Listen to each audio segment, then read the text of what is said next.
तो आइए चलते हैं, हमारे डायमंड को सुनते हैं। एक जोरदार तालियां मोहन सर के लिए होनी चाहिए। Thank you.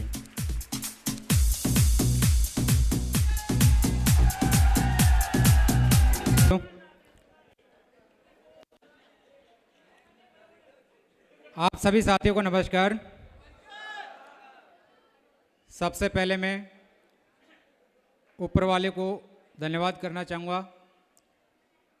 उस परमपिता परमेश्वर की मर्जी के बगैर एक पत्ता भी नहीं हिल पाता। अगर आज ये जो खुशी का पल और आप सभी इस हॉल के अंदर इन्वॉल्व हैं, तो मैं चाहूँगा उस ऊपर वाले के लिए एक बार जोरदार तालियां होनी चाहिए। परमपिता परमेश्वर के लिए जोरदार तालियां। Thank you.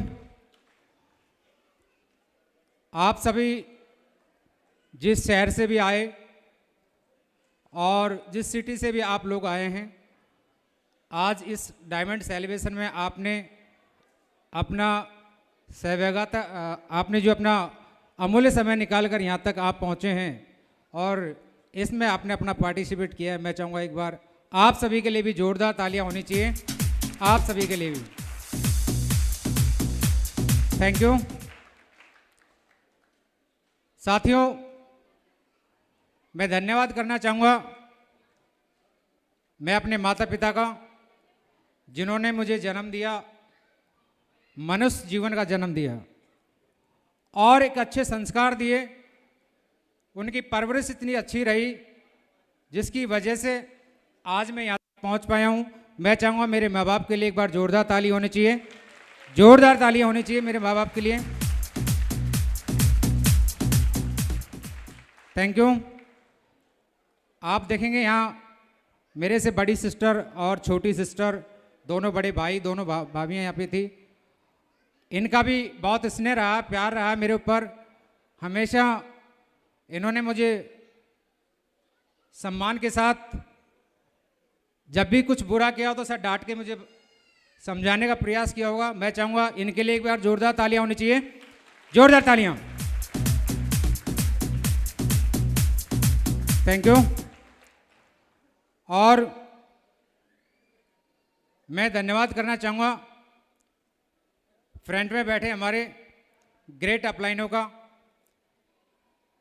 जो एक कोयले में से उठा करके, एक कोयले की खान से उठा करके एक कोयले को आज उन्होंने हीरा बना दिया। मैं चाहूँगा उनके लिए एक बार जोरदार तालियां, हमारे ग्रेट अपलाइनों के लिए जोरदार तालियां।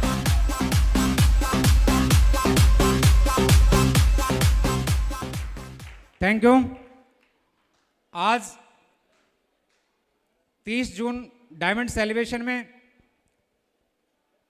समय सर लोगों के पास नहीं होता, उसके बावजूद भी बहुत ही बिजी शेड्यूल में से समय निकालकर आज सेलिब्रेशन में हमें आशीर्वाद प्रदान करने के लिए हमारे सुनील मान सर और संजय गुप्ता सर, इन्होंने अपना बेशकीमती समय निकालकर यहाँ तक हमें आशीर्वाद प्रदान किया है। मैं चाहूँगा एक बार दिल से सभी सर लोगों के लिए जोरदार तालियां होनी चाहिए, जोरदार तालियां होनी चाहिए। Thank you. और हमारे जो कंपनी में मैं चाहूँगा, जब भी मैं एक आध बार गया हूँ हमारे इंद्रप्रीत सर के पास में, और फर्स्ट टाइम जब किसी से कोई काम की कहे तो अजनबी आदमी को काम भी शायद ऐसा लगता है कि मैं इनका काम कैसे कर पाऊंगा, लेकिन सर ने कभी ऐसा महसूस नहीं होने दिया। जाते ही ऐसा लगता है जैसे ये तो मैं बहुत पहले से जानता हूँ और इनका काम तुरंत कर दिया, चुटकियों में काम किया। और ऐसे ही हमारे जो प्रवेश जी हैं, प्रवेश शर्मा जी, यूँ तो खैर सर से मेरा इतना ज़्यादा संपर्क नहीं रहा, लेकिन जब भी मैं महाराज सर के साथ गया हूँ तो इनकी स्माइल से मैं बहुत मोटिवेट हो जाता हूँ। मैं चाहूँगा दोनों के लिए एक बार जोरदार ताली होनी चाहिए, दोनों के लिए। Thank you. और आज ये डायमंड सेलिब्रेशन का जो सम्मान मिला, अगर मैं ये सारा क्रेडिट और मैं समर्पित भी करना चाहूँ तो इस हॉल में बैठी विश्व विजेता टीम, दमदार टीम, प्यारी सी टीम के लिए मैं समर्पित करना चाहूँगा। जोरदार तालियां होनी चाहिए, जोरदार तालियां। Thank you. मैं थोड़ा सा हम अपने बैकग्राउंड बताना चाहूंगा, सुनने के लिए तैयार हैं साथियों? एक आदमी का जब जन्म होता है तो या तो गरीब घर में होता है या अमीर घर में होता है, यस या नो? और अगर अमीर घर में जन्म हुआ है तो परवरिश कैसी होगी? अमीर घर की जैसी। और अगर गरीब घर में जन्म हुआ है तो परवरिश कैसी होगी? गरीब घर की जैसी, यस या नो? मेरा जन्म गरीब घर में हुआ, क्योंकि जब मैं जन्मा था तो उस समय तो मैं नहीं पता था, लेकिन जब होश संभाला तब पता चला कि मेरा जन्म कच्चे घरों में ही हुआ था, जहां फूस से उसकी छत हुआ करती थी और मिट्टी की दीवारें हुआ करती थी। ऐसे घर में जन्म हुआ और जन्म होने के बाद आप देखें जैसे होश संभालना यानी लोग चीज़ों को समझना जब शुरू करते हैं तो आप देखेंगे अमीर घर के बच्चों को फैसिलिटीज मिलती है, अच्छी स्कूल मिलती है, मिलती ही नहीं मिलती? तो ऐसे में मैं गरीब घर में था, तो आप जानते कि गरीब घर में गरीब क्यों होता है? पैसा नहीं होता इसलिए गरीब होता है, यस या नो? तो पैसा नहीं था इसलिए गरीब घर में। अब मिट्टी में खेलना कूदना, खिलौने तो आएंगे कहाँ से? आज देखो गरीब अगर अमीर घर में जन्म लो तो खिलौने से कमरा भरा रहता है, यस या नो? लेकिन गरीब घर में अगर जन्म लिया तो खेलने के लिए क्या होगा? मिट्टी होगी, यस या नो? तो मिट्टी में खेलना कूदना धीरे धीरे करके बड़े हुए और बड़े होने के जैसे चीज़ों को समझना शुरू किया। तो मैं आपको बताना चाहूँगा, मैं आज दिल से धन्यवाद करना चाहूँगा मेरे पापा का। उन्होंने मजदूरी कर करके, यानी जब से मैंने होश संभाला, जब से मैंने उनको देखना शुरू किया, समझना शुरू किया, तो पिताजी अकेले थे क्योंकि उनके भाई तो थे नहीं, और अकेले होने के कारण हमारे पूरे गांव में और उनका कोई ऐसा कोई जानकार परिचित था नहीं, लेकिन वो अकेले मजदूरी कर करके हमें 5 बहनों को पालन पोषण करते। मैं चाहूँगा पिताजी के लिए जोरदार ताली होनी चाहिए, जोरदार ताली होनी चाहिए। साथियों, उन्होंने मजदूरी कर करके हमारा पालन पोषण किया। जैसे जैसे मैं थोड़ा और बड़ा हुआ तो मैं देखता था कि पिताजी कभी दिल्ली चले जाया करते थे, और दिल्ली जब चले थे मजदूरी के लिए तो मैं उस समय देखता था कि हमारे जो मम्मी हैं, तो मैं मम्मी के साथ ही और बाहर ही हम छपरे में सोया करते थे। तो उस समय देखता था कि हमारे गांव में कुछ ऐसे उग्रवादी लोग हुआ करते थे कि कभी रात में आकर के कभी भैंस खोल लेते थे, कभी बकरी चुरा लेते थे, कभी ऊँट खोल लेते थे, और बहुत परेशान रहते थे। जब पिताजी दिल्ली से आते थे उनको एक खबर मिलती थी, क्योंकि उस समय मोबाइल का तो कोई काम था नहीं, मोबाइल से कोई संपर्क था नहीं।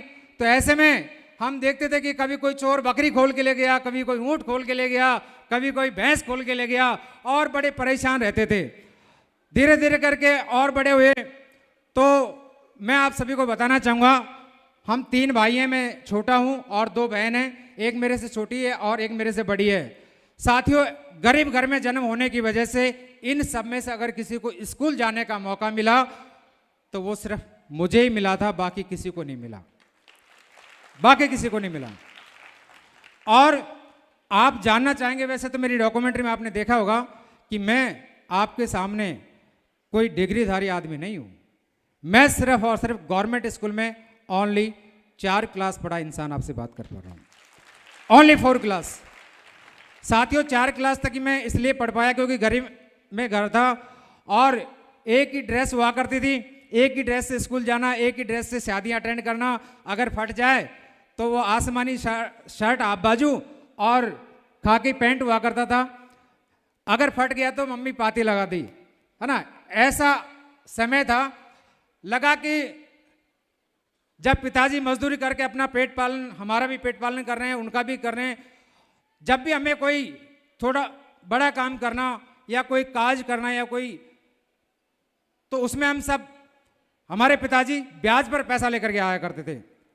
साथियों, मुझे लगा कि जैसे मैं भाइयों को भी देखता था, जो बड़े भाई थे एक ऊंट गाड़ी चलाया करते थे, पिताजी पलदारी किया करते थे, बड़े भाई साहब कभी कोई तेल मिल पे काम कर रहे हैं, कभी कहीं मजदूरी कर रहे हैं, बस यही चल रहा था। बाकी किसी के कोई ज़्यादा बड़े सपने थे भी नहीं, सब मजदूरी करके अपना पेट पालन कर रहे थे। साथियों, मेरे ऊपर, मैं 4 क्लास तक पढ़ा, फिर ज़्यादा मेरा भी दिमाग लगा नहीं पढ़ाई में, और जो भी पिताजी के साथ काम मिलता मैं वो काम करने के लिए निकल जाता। कभी अगर पिताजी ने पहाड़ तोड़ने का काम किया तो मैं उनके साथ पहाड़ तोड़ने के लिए भी चला गया। कभी उन्होंने अगर कोई कुएं खोदने का काम लिया तो मैं उनके साथ कुएं खोदने भी चला गया। अगर उन्होंने कोई मकान का काम लिया और मकान में अगर मजदूरी करनी है तो मैंने वो काम भी किया। मैं दिल्ली जा कर के मैंने मजदूरी का काम भी किया। जो काम मिला वो सारे काम मैंने किए। लेकिन जैसे जैसे बड़े हुए लगा कि जीवन इससे कटेगा नहीं। फिर पिताजी को लगा कि इसको मजदूरी से हटा करके कोई और काम दिया जाए, कोई और काम इसको देना चाहिए। और पिताजी ने क्या किया, एक पड़ोसी के माध्यम से मुझे सिलाई का काम सीखने के लिए भेज दिया गया। साथियों, जब सिलाई का काम सीखने के लिए भेज दिया तो करीब करीब 1.5 साल उस काम को सीखने में दिया। लेकिन स्टार्टिंग में अगर मैं बताना चाहूँगा तो सिलाई का जब काम सीखने के लिए गया था मेरे पड़ोसी के माध्यम से, उस समय मुझे नहीं पता था कि एक समय ऐसा भी आएगा कि जिस व्यक्ति की दुकान के सामने मैं काम सीख रहा हूँ वही मेरे जीवन में एक बहुत बड़ा रोल अदा करेगा। वो एक दिन मुझे जीवन की सबसे बड़ी खुशी देगा। और वो दुकान, जिस दुकान के सामने मैं काम सीखता था, वो हमारे ग्रेट महागुरु जी मिस्टर राहुल गुप्ता सर की दुकान के सामने काम सीखता था। साथियों, वहां मैंने काम सीखा करीब 6 महीने तक मुझे कुछ भी पैसा नहीं मिलता था। लेकिन उस समय ना तो हमारे पास में जाने आने जाने के लिए कोई साइकिल थी, ना मोटरसाइकिल थी। लेकिन मैं पैदल ही जाया करता था, पैदल ही आया करता था। करीब 7 किलोमीटर हमारे घर से दूरी है वहाँ की। 1 रुपये देना शुरू किया उस व्यक्ति ने मुझे, जिसके पास मैं काम सीखने के लिए गया था। और उस 1 रुपये की लालच में मैं उसके पास 1-1 घंटे और एक्स्ट्रा काम करके आता। क्यों? जब तक मुझे वो 1 रुपये दे नहीं देता तब तक मैं वहाँ से चलता नहीं था। आज भले ही आपको 1 रुपये की वैल्यू समझ में ना आए, लेकिन उस रुपये में अगर 1 रुपये की अगर पतासी भी खाओ ना तो पेट भर जाता था। पेट भर जाता था। 1 रुपये की इतनी बड़ी वैल्यू थी उस समय। साथियों, वो 1 रुपये के लालच में मैं और 1-1 घंटे काम करके आता था। लेकिन फिर लगा कि ये जो सिविल का काम है इससे मामला ज़्यादा बैठेगा नहीं। फिर मुझे सिलाई एक्सपोर्ट के काम को सीखने के लिए भेजा गया। और साथियों, करीब 1 साल मैंने सिलाई एक्सपोर्ट के काम को सीखने में दिया। और सीखने के बाद जब काम करना शुरू किया अपना खुद के हाथों से, तो बताना चाहूँगा साथियों, उस समय करीब मेरे साथ करीब हमारे गांव के आसपास के लोग 20-25 लोग हुआ करते थे। और उनके घरों में साथ ठीक ठाक कंडीशन थी। इसकी वजह से उन लोगों की कुछ इस तरह का माहौल रहता था कि आज यहाँ काम लगाया, अगर थोड़ी सी बात बिगड़ गई तो यहाँ से कल दूसरी जगह चले गए, वहाँ बात बिगड़ गई तो परसों किसी तीसरी जगह चले गए। और ऐसे में मैं बहुत बड़े परेशान रहता था। और मैं परेशान इसलिए रहता था क्योंकि मेरे पास पैसा नहीं था। मैं अगर यूं ही घूमता रहा तो जो परिवार मेरे से उम्मीद करता ना वो मैं पूरी नहीं कर पाऊंगा। साथियों, बहुत परेशान रहता था। और मैं आपको बताना चाहूँगा कि उस समय जो किराया होता था बस का 50 पैसे 1 रुपया ऐसे बस के किराए हुआ करते थे। लेकिन वो 50 पैसे 1 रुपये भी देने के लिए मेरे पास पैसा नहीं हुआ करता था। हम अगर यहाँ से दूसरी जगह काम करने के लिए जा रहे हैं तो हमारे खाने पीने का सामान हमारे साथ ही हुआ करता था। और वो भी कट्टे में। स्टोव वगैरह, कैरेसिन वगैरह, आटा, ये सब हम साथ में रखते थे। अगर यहाँ से वहाँ जा रहे हैं ना 10 किलोमीटर भी, तो कंधे पर रख कर के हम पैदल चल देते थे। कोई बात नहीं, थोड़ा ये लेंगे, थोड़ा ये लेंगे, और ऐसे करके हम उस सामान को पहुंचा देते थे पैदल पैदल। साथियों, मुझे वो दिन आज भी याद है जब मैं जयपुर में काम कर रहा था और मैं घर से 50 रुपए लेकर गया। क्योंकि मैं पिताजी से क्या मांगू, पिताजी तो भाई हम 5 बहन भाइयों को पाल रहे हैं। और मैं अगर वहाँ जा रहा हूँ मुझे 100-200 रुपये चाहिए तो मैं उनसे कहाँ से मांगू। 50 रुपये मेरे जेब में थे। मैं जयपुर चला गया। और साथियों, बताना चाहूँगा 3 दिन तक काम नहीं मिला। और जब 3 दिन तक काम नहीं मिला तो वो 50 रुपये खर्च हो गए। 50 रुपये खर्च हो गए। और जब 50 रुपये खर्च हो गए तो जयपुर में मेरा कोई जानकार नहीं और कोई किसी से पैसा मांगू भी तो कोई देने वाला नहीं है। बताना चाहूँगा साथियों, मुझे वो दिन भी याद आता है कि मैंने 24 घंटे भूखे रहकर काटे हैं। भूखे रह करके 24 घंटे तक तड़प गया था मैं। और जब लगा कि मैं क्या करूं, बिल्कुल तड़प गया था, तो किसी मिलने वाले के यहाँ जा कर के रात को, और उनसे हमने जब खाने के लिए बोला कि हम खाना यहीं खाएंगे, साथियों उन्होंने खाना उसी हिसाब से बनाया कि अगर इन्होंने दोपहर में खाया हो तो शाम को कितना खाएंगे, उस हिसाब से खाना बनाया। और साथियों बताना चाहूँगा, जहाँ 10 लोगों का खाना बना था ना, वहाँ हम 3 लोग, क्योंकि हम 3 लोग थे ऐसे जो 24 घंटा भूखा रहे थे, उन तीनों लोगों ने ही हम उस 10 लोगों के खाने को 3 लोग खा गए, 3 लोग। साथियों वो समय देखा, और जब चलता गया तो मैं आपको बताना चाहूँगा उसी सिलाई डिपार्टमेंट से धीरे धीरे करके मैंने प्रोडक्शन में अच्छा पैसा कमाना शुरू किया। फिर मैंने उन लोगों से हट करके अपने आप को एक कंपनी में जा करके और मैंने काम शुरू करना किया।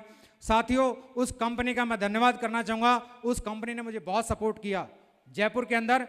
मैंने उसी के अंदर सैम्पलिंग डिपार्टमेंट के अंदर काम किया, मैंने नौकरी किया, और नौकरी करते करते मैं अच्छा खासा पैसा कमा रहा था। लगभग जो हमारे कच्चे घर थे वो पक्के मकान में तब्दील हो गए थे सर, पक्के मकान में तब्दील हो गए थे। साथियों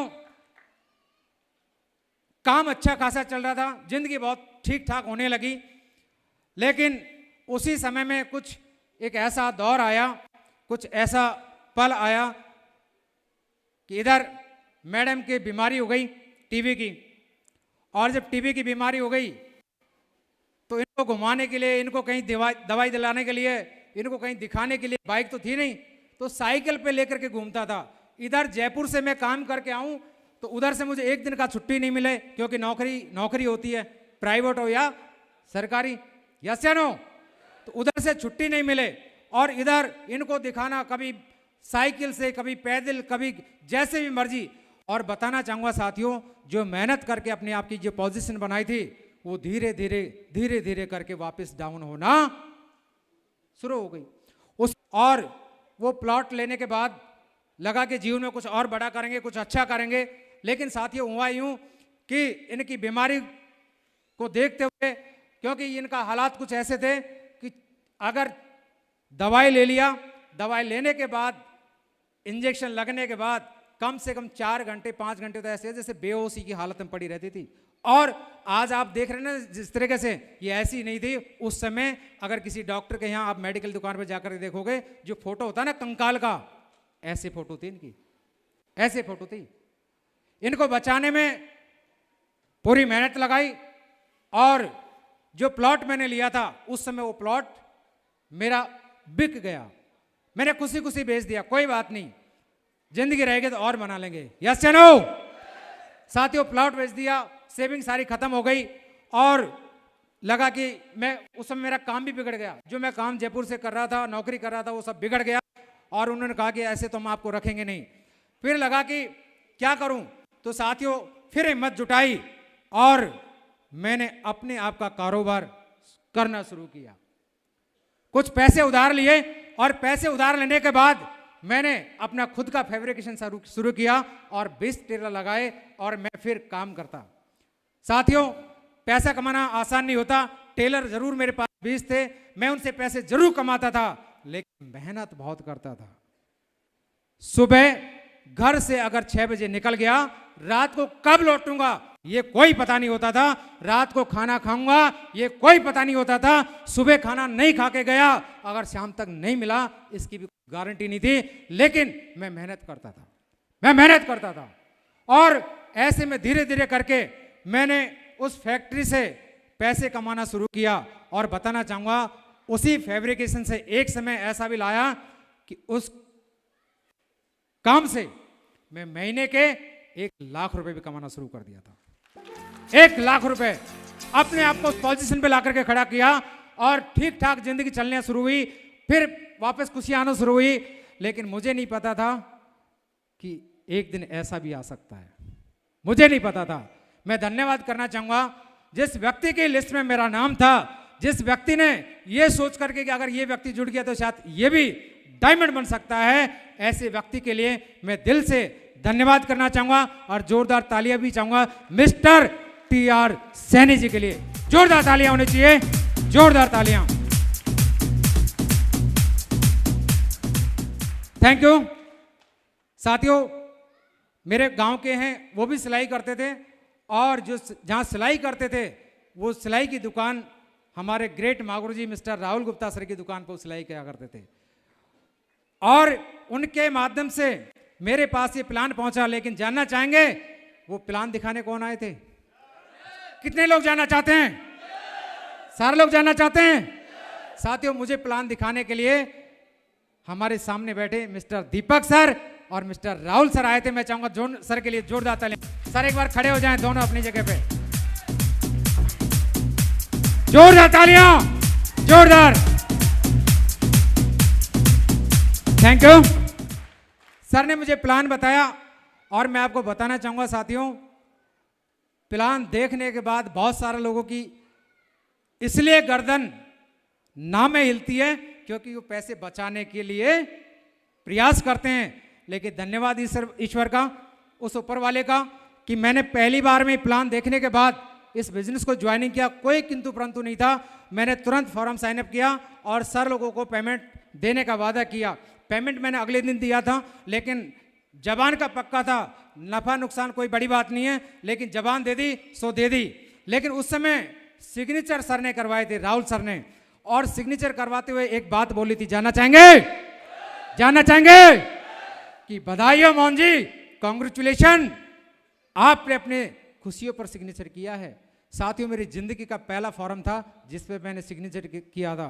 और मैं धन्यवाद करना चाहूंगा माता सरस्वती जी का, सर की जिब्या पर विराजमान थी, और सर जैसा आपने बोला था वैसा हो गया। सर धन्यवाद, सर आपका जोरदार धन्यवाद। सर आपका धन्यवाद, थैंक यू दिल से। साथियों, मैं आपको बताना चाहूंगा, जब काम करना शुरू किया, सेफ शॉप का प्लान तो देख लिया, सेफ शॉप ज्वाइनिंग भी कर ली, लेकिन ज्वाइनिंग करने के बाद यहां तक पहुंचना थोड़ा सा कठिन तो है। हाँ जी, आज आपको लग रहा है कि ये जिंदगी आपको चाहिए, ये खुशियां आपको चाहिए, मिल जाए, कोई बड़ी बात नहीं है। लेकिन जो मैंने थोड़ा सा प्रयास किया है, अगर वो आप कर लें तो आप यकीन करें वो जगह आपकी वहां नहीं है, वो जगह आपकी यहाँ है, वो यहाँ आपकी। तैयार हैं? साथियों, मैं आपको बताना चाहूंगा कि जैसे मेरी पढ़ाई लिखाई 4th क्लास थी, मैं बिजनेस में आ गया। मेरा मोटिवेशन कुछ भी हो सकता है, चाहे बड़ी इनकम हो या मेरे कोई भी एक काम हो सकता है जिसकी वजह से मैं इस काम में आ गया। लेकिन खोने के लिए कुछ था नहीं, पाने के लिए बहुत सारे सपने सर ने दिखा दिए।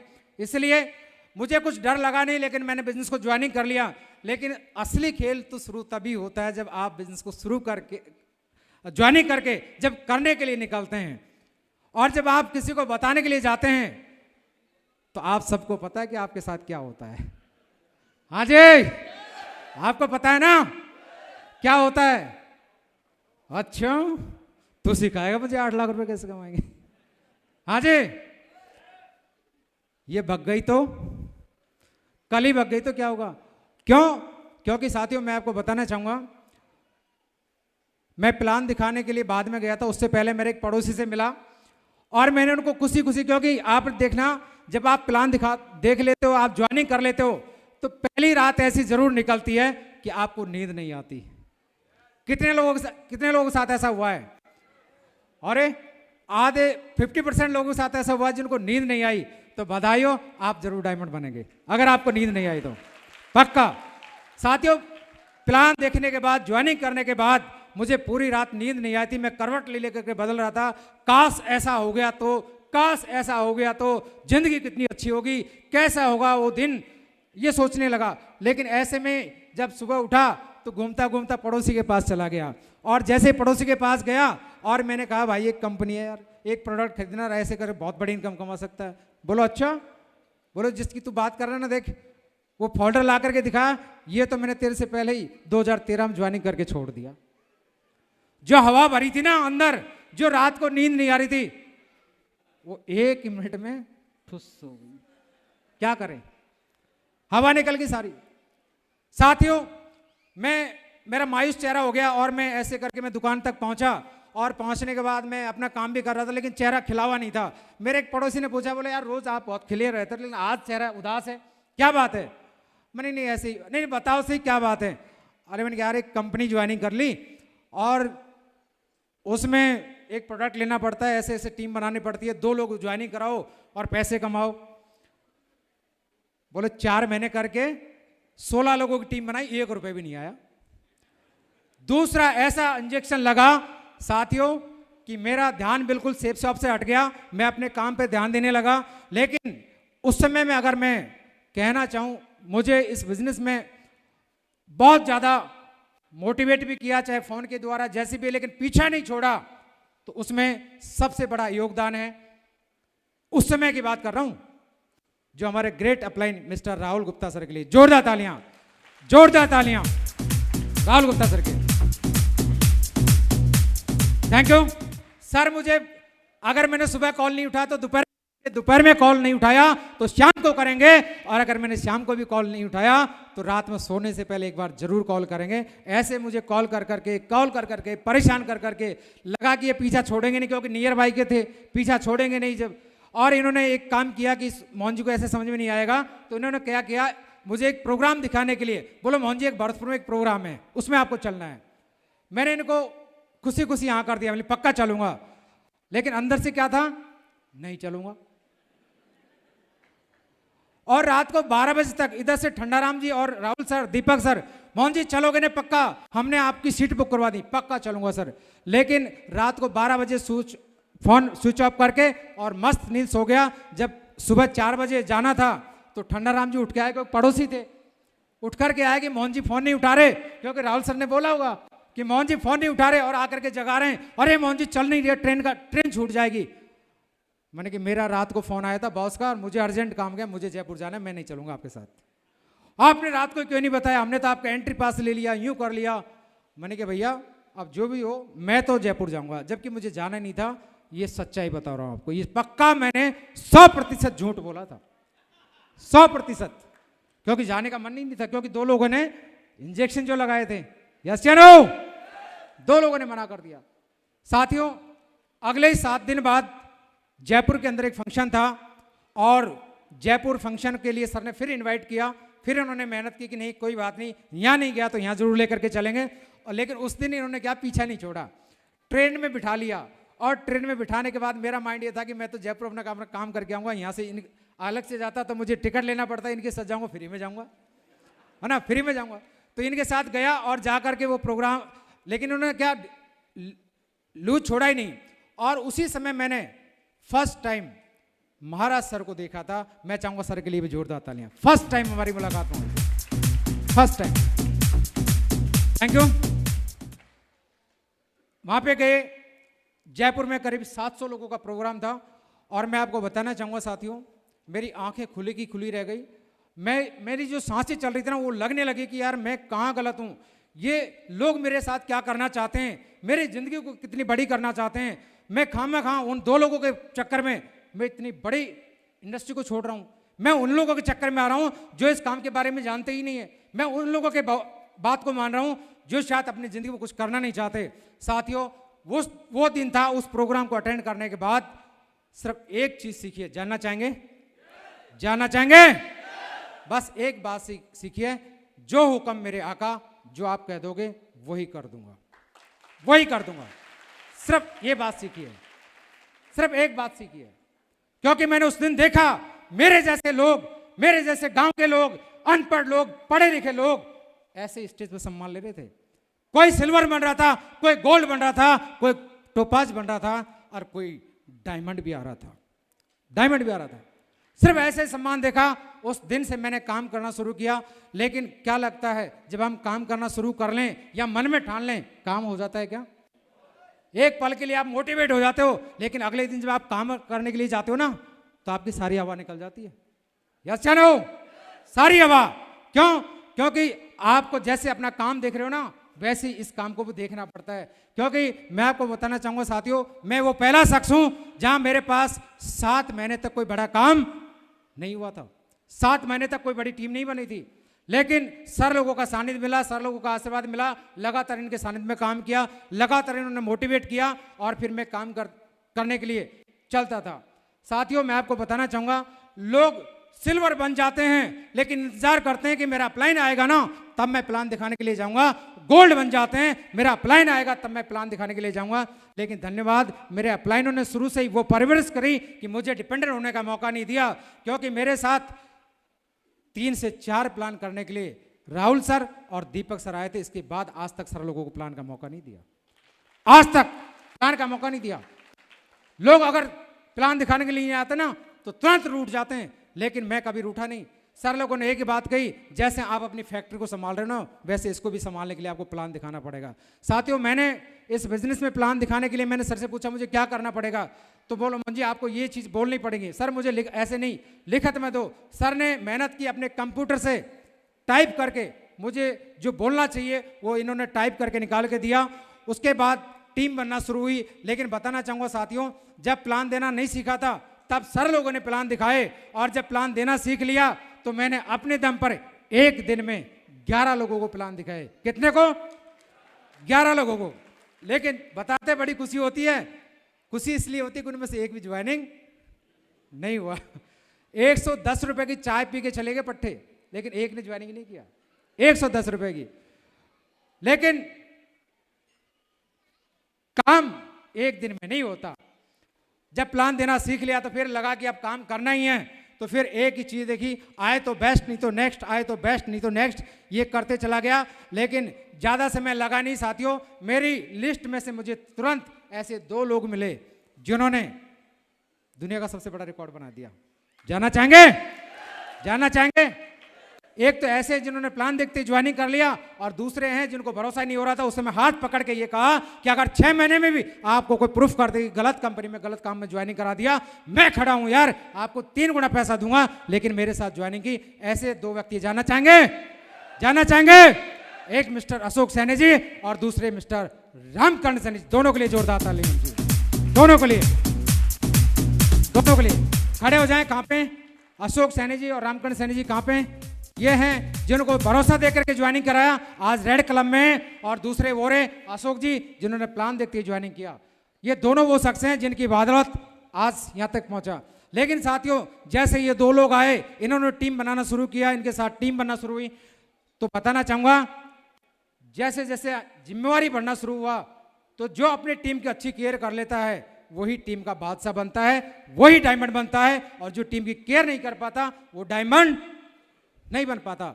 साथियों, मैंने देखा कि जैसे जैसे रजिस्ट्रेशन करना सीखना जरूरी है, तो मैं आपको बताना चाहूंगा कि रजिस्ट्रेशन करने के लिए मैं न तो मोबाइल चलाना जानता, न लैपटॉप चलाना जानता। मेरे पास कोई ऐसी सुविधा नहीं जहां मैं रजिस्ट्रेशन करना सीखूं। लेकिन धन्यवाद, उस समय राहुल सर की दुकान पे जाते, इनके कंप्यूटर पे ये इनसे सीखते रजिस्ट्रेशन करना। और फिर जैसे कंपनी के बहुत सारे काम हुआ करते थे, प्रोडक्ट चेंज कराना, कलर चेंज कराना, लोगों के समय पे प्रोडक्ट पहुंचाना, ईसीएस कराना, पैन कार्ड अपडेट कराना, ये वो सारे काम जो कहीं न कहीं मेरे बहुत दूर हुआ करते थे, मैं इनको समझ नहीं पाता। लेकिन एक चीज कि मैं सर की कॉपी कर करके इनके साथ रह करके वो सारे काम जो एक एज ए लीडर को करना चाहिए वो मैंने करना शुरू किया साथियों, करना शुरू किया। लेकिन क्या लगता है, एक समय जैसा समय थोड़ी चलता है। यस या नो? एक समय जैसा समय नहीं चलता कि आपकी असली पहचान तभी होती है जब आपके कभी अगर थोड़े उतार चढ़ाव आए, थोड़े बुरे दिन भी आए, उस समय आपकी थिंकिंग क्या है, आप कितने पॉजिटिव रहते हैं। क्या उस समय भी अगर आप बुलंदी पे जाना चाहते हैं, आप अपने आप को बड़े ऊंचे पायदान पर देखना चाहते हैं, तो यकीन करें आपसे बड़ा दुनिया में है नहीं कोई, आपसे बड़ा दुनिया में है नहीं। साथियों, मैं आपको बताना चाहूंगा ये सब कुछ चल ही रहा था, लेकिन जैसे बिजनेस में जब सर का सानिध्य मिला, महाराज सर का, तो मैं तो एक ही बात कहना चाहूंगा, अगर मैं कभी थोड़ा बहुत ऊपर नीचे माइंड से डिस्टर्ब हूं, थोड़ा बहुत, और अगर लगा कि सर से एक बार बात कर लूं, तो आप यकीन करें बात करने के बाद ऐसा लग रहा है कि जैसे सारे दुख दूर हो गए, सारे दुख। मैं चाहूंगा सर के लिए जोरदार तालियां होनी चाहिए, जोरदार तालियां। सारे दुख दूर हो गए। और मैं बताना चाहूंगा साथियों,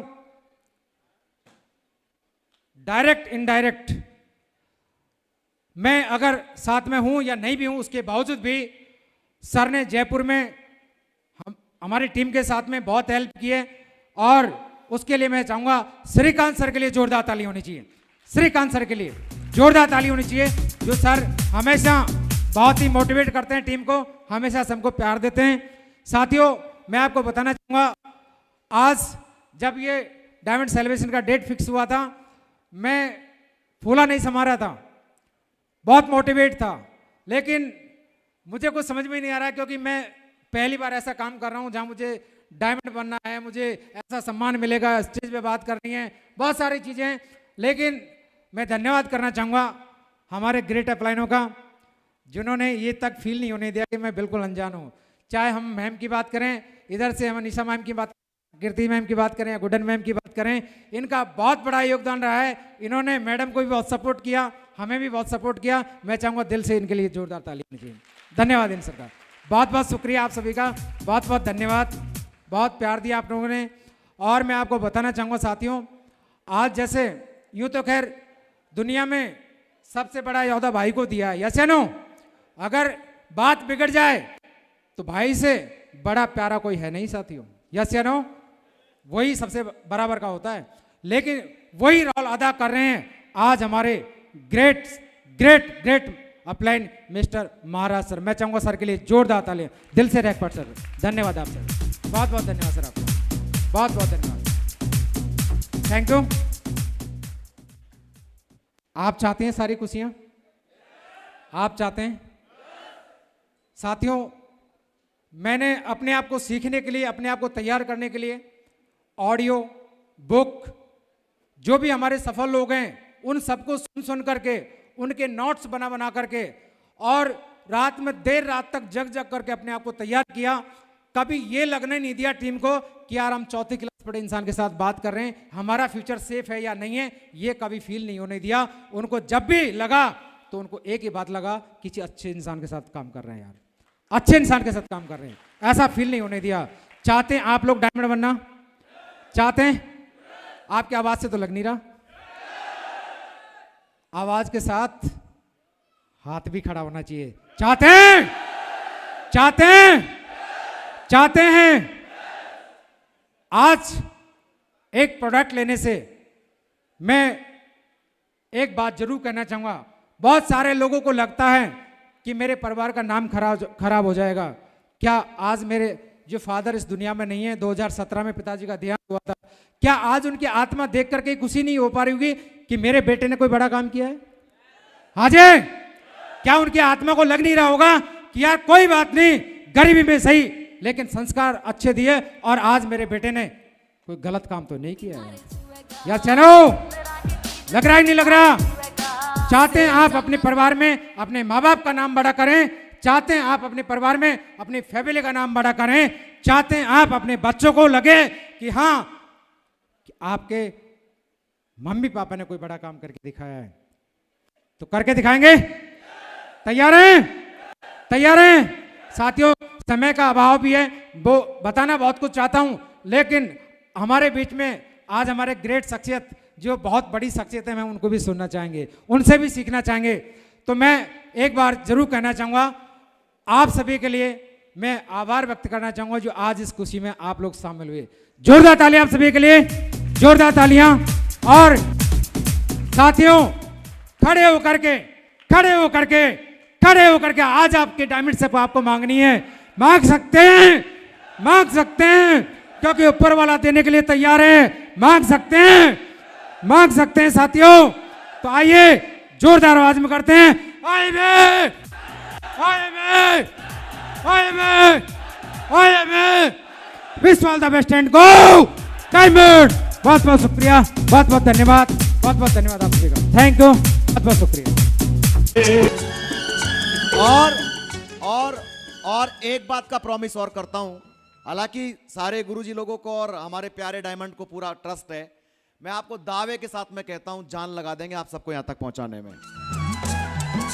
हेलो, बस केवल सिर्फ और सिर्फ इतना सा चाहिए कि आप भरोसा कर लो अपने आप पर कि आपके माँ बाप ने आपको अगर जन्म दिया है तो कुछ बड़ा करने के लिए जन्म दिया है। कर सकते हैं? Thank you, thank you.